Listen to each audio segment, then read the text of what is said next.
The River Defense Fleet was a set of 14 vessels in Confederate service, intended to assist in the defense of New Orleans in the early days of the American Civil War. All were merchant ships or towboats that were seized by order of the War Department in Richmond and converted into warships by arming each with 1 or 2 guns, protecting their engines by an interior bulkhead, and strengthening the bows so they could be used as rams. Although they were nominally a part of the Confederate States Army, all of their officers and most of the crews were civilians. A portion of the fleet was retained in the south part of the Mississippi River and a portion was sent north to defend against Union movement from the north. The portion of the fleet in the south took part in the battles at Forts Jackson and St. Philip. The portion of the fleet in the north took part in the battles at Plum Point Bend and Memphis. Experience showed that they could stand up to the opposing Union vessels only under very special circumstances. When those conditions were not met, they were overwhelmed. By the middle of 1862, the entire fleet had been eradicated, either by enemy action or at their own hands. Origin of the River Defense Fleet. Immediately after the outbreak of the Civil War in April 1861, the seceded states had to confront the blockade against the ports that was proclaimed by President Abraham Lincoln. They also had to consider the threat posed by Union General-in-Chief Winfield Scott's Anaconda Plan, which envisioned a thrust down the Mississippi that would culminate in the conquest of New Orleans. Although the Anaconda was never formally adopted as a basis for federal strategy, its mere existence reminded Confederate President Jefferson Davis and his government of the importance of the Mississippi River. Many citizens, both in and out of the government, brought forth suggestions for its defense. Among them was the brainchild of a pair of riverboat captains, James E. Montgomery and J.H. Townsend. The proposal put forth by the two captains was to utilize ships with appropriate characteristics of size and speed, converting them into rams by strengthening the bows with strips of railroad iron. The machinery was to be protected by internal bulkheads. They would be lightly armed, only 1 or 2 guns apiece according to the wishes of the captains, as they would not be expected to slug it out with the armored gunboats then being built for the Union. Instead, they were to rely on ramming, to hit the slow enemy gunboats where they were most vulnerable. The captains would be selected by Montgomery and Townsend from among the experienced rivermen at New Orleans, and each captain would subsequently hire his own crew. Bypassing the War and Navy departments in Richmond, Montgomery and Townsend had the scheme endorsed by the entire Mississippi delegation to the Confederate Congress, and also by Major General Leonidas Polk, who was a personal favorite of President Davis. The political method was proven effective when Congress approved the plan, appropriating $1 million even before Townsend had returned to New Orleans to supervise the conversion of the merchant vessels. Following enactment of the appropriation bill, Secretary of War Judah P. Benjamin sent a telegram to Major General Mansfield Lovell, Commandant of the Military Department that included New Orleans, instructing him to seize 14 steamers for war purposes. This was the first association of General Lovell with the River Defense Fleet. He was soon to become the fleet's most persistent and severe critic. He immediately objected to the irregular nature of the fleet, delivering the prescient remark, "14 Mississippi River captains and pilots will never agree about anything once they get underway." Quote, in obedience to the order, he took possession of 14 steamers in the name of the government. Some of the original 14 were swapped for others as Lovell became more familiar with the intention of the War Department. But in the end the fleet still consisted of 14 vessels. Each vessel was modified by strengthening her bow by filling the interior with solid oak planking over the forward 20 feet with oak sheathing, and covering the sheath underneath with railroad iron 1 inch thick. The engines were protected by double bulkhead. The inner bulkhead was made of pine beams 12 inches square, the outer of beams 6 inches by 12 inch. The outer bulkhead was platted over with railroad iron like that on the bow, 1 inch thick. The space between the bulkheads, 22 inches, was packed with compressed cotton. Although the cotton was the least important part of the armor, it caught the public fancy, and the vessels that received this kind of armor came to be called cottonclads. The conversion process for the cottonclads reached completion in the month of the 16th of March to the 17th of April 1862, which was coincidentally just the time that the Union fleet under Flag Officer David Glasgow Farragut began its build-up in the lower river, as they prepared for the attack on New Orleans. Although the finished rams were supposed to be sent up the river to aid in the defense of Island No. 10 in Memphis,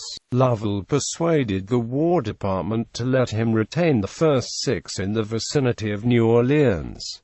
In the order of the completion, the 6 were Stonewall Jackson, Warrior, Defiance, Resolute, General Breckinridge, and General Lovell. By this time, Captain Townsend was no longer associated with the fleet, as Captain Montgomery went with the northern section. Another riverboat captain, John A. Stevenson, was chosen for overall command of the 6 New Orleans vessels. The remaining 8, all sent to Memphis, were General Bragg, General Sterling Price, General Earl Van Dorn, Colonel Lovell, General Beauregard, General M. Jeff Thompson, Little Rebel, and General Sumter. The last was completed on the 17th of April, the day before the anticipated bombardment of Fort Jackson and Fort St. Philip began. Because they were expected to be used primarily as rams, the armament of the fleet was minimal, amounting to only 1 or 2 guns on each. Furthermore, their captains would not devote time to gun practice. This led to another command anomaly, as artillerymen from the Army were assigned to work the guns on the rams, but remained subject to the orders of Army officers. The River Defense Fleet in battle. The Battle of Forts Jackson and St. Philip. 3 separate commands operated on the Mississippi near New Orleans. One was the Confederate States Navy, at that time led by Commander John K. Mitchell. Another was the Louisiana State Navy. The third was the River Defense Fleet. On the 20th of April 1862, after the bombardment of Fort Jackson and Fort St. Philip had begun, General Lovell tried to rationalize the command situation by ordering that henceforth everything afloat would be subject to the orders of Commander Mitchell. The order was met with a flat refusal by Captain Stevenson, who argued that officer and man on the river defense expedition joined it on the condition that it was to be independent of the Navy. Quote, "This act of apparent mutiny could not be punished because of the peculiar relation of the fleet to the Army." On the night of the 24th of April, Farragut's fleet made its historic run past the Mississippi River forts that defended New Orleans from the south, because the rebel leaders had not coordinated the responsibilities of the forts and the associated river fleet. The action was divided into 2 independent parts. Each ship of the attacking column was past the forts before she had to contend with the defending Confederate vessels, which therefore received the undivided attention of the Yankee gunners when they met. Under the circumstances, only one of the river defense fleet managed to close with the enemy. Stonewall Jackson was able to ram us Varuna, while that unfortunate gunboat was simultaneously being rammed by Governor Moore of the Louisiana Navy. Varuna sank, the only Federal ship lost that night.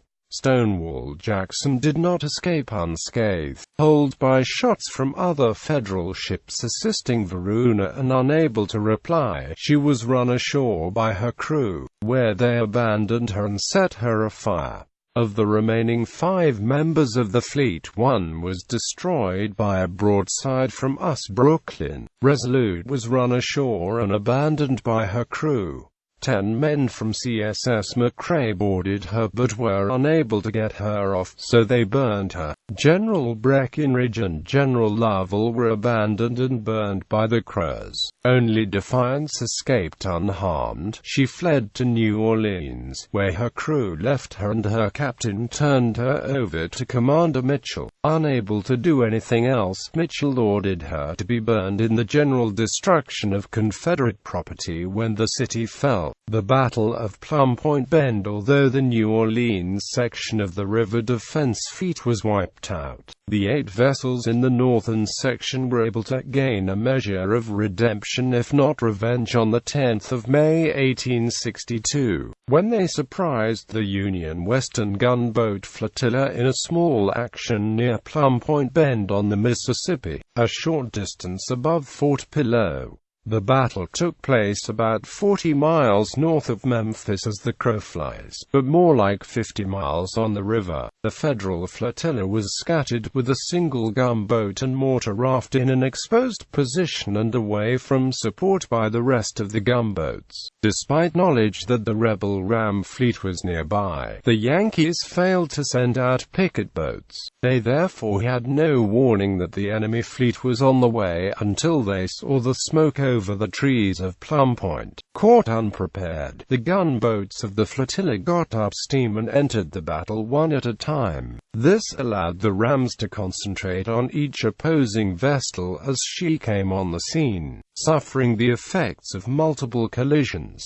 Cincinnati and Man City had to be grounded in shoal water to keep them from sinking. By this time, the other gunboats of the flotilla had got up steam and were entering the fray, so Captain Montgomery withdrew his fleet. They escaped with only slight damage. Because Montgomery did not state his aims in the action, it is difficult to evaluate the magnitude of the rebel victory. While disabling 2 gunboats was a signal accomplishment, neither was lost for long. Within a few weeks, both had been raised, repaired, and restored to service. At best, therefore, the fleet had delayed the Federal timetable by a short time. The Battle of Memphis. Less than a month after the engagement at Plum Point, the river defense fleet was again in action against the Western gunboat flotilla, but conditions were far from the same. One change may or may not have had a significant effect on the battle: the strange divided command system of the fleet, in which the guns were manned by artillerymen who were not part of the Crows,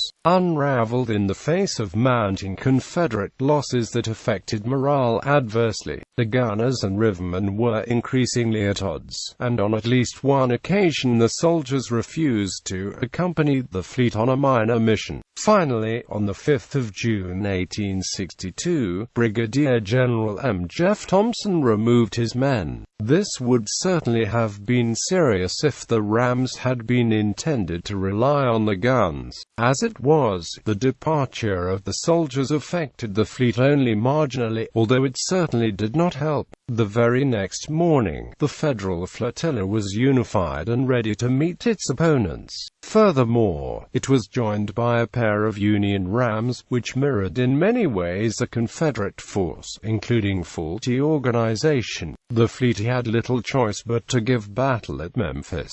Although they did not enjoy the local superiority in numbers that they had had at Plum Point, the battle was a melee, largely because confused chains of command on both sides made it a series of uncoordinated clashes between opposing rams, while those on the Confederate side were also exposed to the gunfire of the Federal flotilla. Although details cannot be reliably established, the outcome was unequivocal. One Union ram was sunk, while 7 of the 8 rebel vessels were either sunk or in the possession of the Yankees. General Earl Van Dorn alone escaped. She fled to safety up the Yazoo River, only to be burned on the 26th of June. Summary: The end of the river defense fleet rather early in the war permitted the people who had to work with it to evaluate its performance. None did so with more vehemence than General Lovell, although his criticism was directed at the 6 vessels of the New Orleans section of the fleet. It can be applied with little alteration to the entire force. Unable to govern themselves, and unwilling to be governed by others, their almost total want of system, vigilance, and discipline rendered them nearly useless and helpless. In a larger context than merely a group of 14 ships, the end of the river defense fleet, coupled with the demise of privateering, also marked the effective end of naval war conducted by amateurs. The increasing divergence between merchant ships and warships meant that the latter had to be commanded, and largely manned, by men who devoted their lives to the profession. Since the Civil War, no major maritime nation has considered resorting to private fleets, no matter what the circumstances. Additional reading. Before Charles L. Knight, the war was lost. Garden City, Doubleday, 1960. Gosnell, Harper Allen. Guns on the Western Waters. The Story of River Gunboats in the Civil War. Baton Rouge, Louisiana State University Press, 1993. Hearn, Chester G. The Capture of New Orleans, 1862. Baton Rouge, Louisiana State University Press, 1995. Milligan, Gunboats Down the Mississippi. Annapolis, United States Naval Institute, 1965. Schaff, J. Thomas. History of the Confederate States Navy from its organization to the surrender of its last vessel. New York, Rogers and Sherwood, 1887, REPR. New York, Gramercy, 1996.